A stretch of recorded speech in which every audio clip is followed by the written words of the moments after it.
In this video, I will talk about playing notes on the bass in regards to right hand technique. There are two ways to do this: fingerstyle playing or playing with the pick. I mainly play fingerstyle, so that's what I'll talk about. When it comes to fingerstyle, you are going to use your index finger and your middle finger to play or pluck strings on the bass.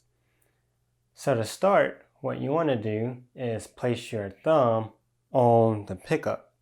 And when you do this, you want your hand to be loose. You don't want to be tight and stiff. The next thing you're going to do is place your fingers on the strings.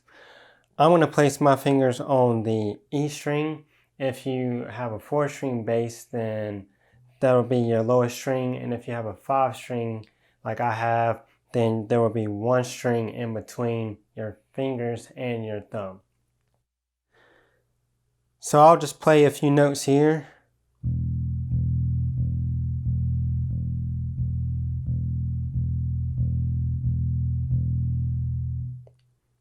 Now, when I play notes, the thing that I want to do is alternate between my index finger and my middle finger.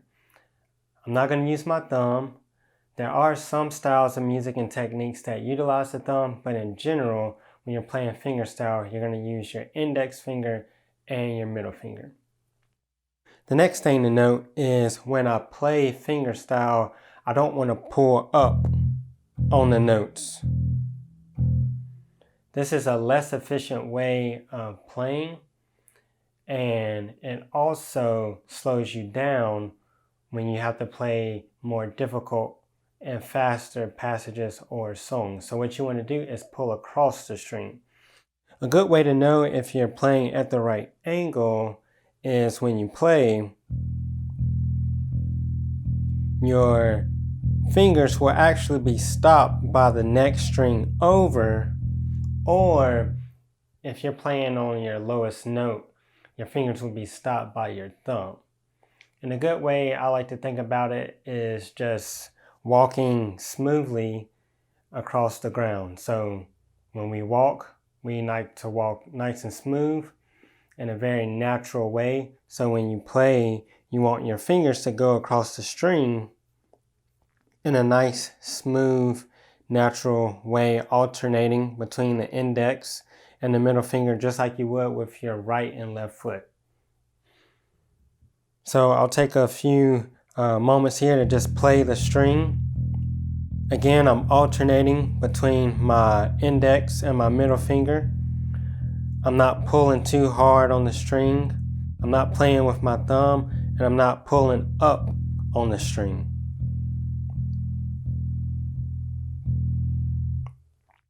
Now, this applies when you play some of your higher strings. So if I go to my D string to play my D string, the only thing that changes is my thumb moves with the rest of my hand.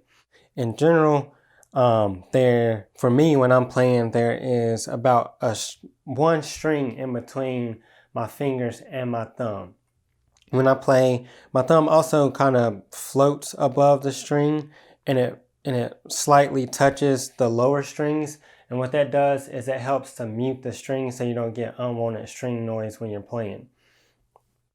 You can also rest or place your thumb on another string for support. So I'll play the D string.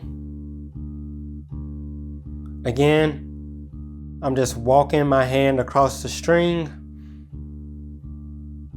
I'm not pulling up on the string, and I'm playing so that my fingers are stopped by the A string.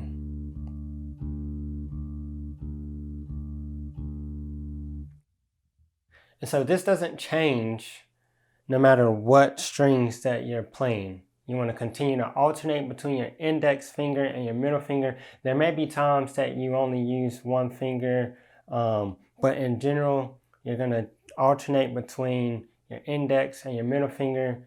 That's going to help you play more efficiently. It's going to help you play faster songs. It'll help you play more difficult passages. So just practice alternating between your index and your middle finger. And so what I'll do is I'll do just a short exercise. I'll start on my highest string, my G string, and I'll end on the E string.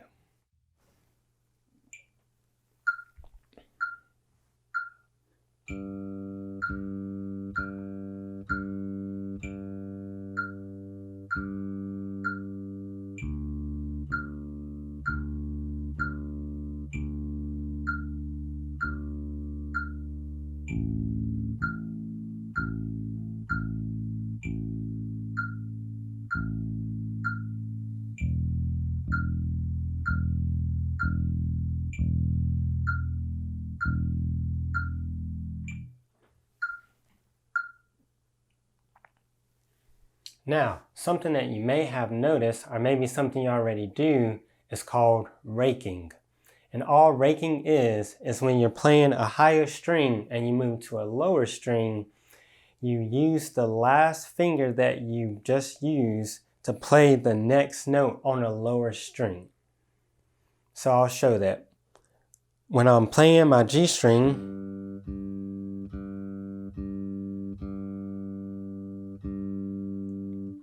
now my index finger is the last finger I use, and that finger is already on the D string. So I can use that finger to go on and play the D string. So I'll use the same exercise that I played before, and I'll continue to play, alternating my index and my middle finger, and when it's time to go to a lower note on a lower string, I'll utilize the same finger that I played for the last note to play the note on the lower string.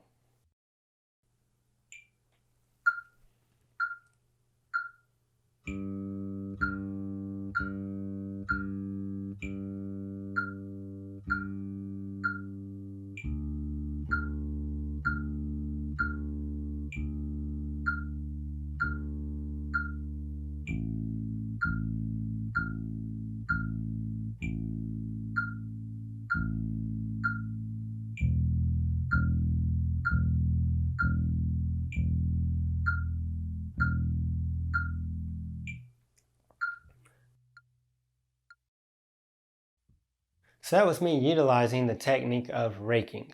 As you notice, I continue to alternate between my index finger and my middle finger. I also continue to play across the string instead of pulling up on the string, and I allowed for the next string over to stop my fingers. So this is something that you want to practice at a slower tempo, thinking about all of those things, keeping those things in mind, and as you become more proficient, you want to speed the tempo up. So I hope that these tips were helpful, and if you have any questions or comments, please leave them below.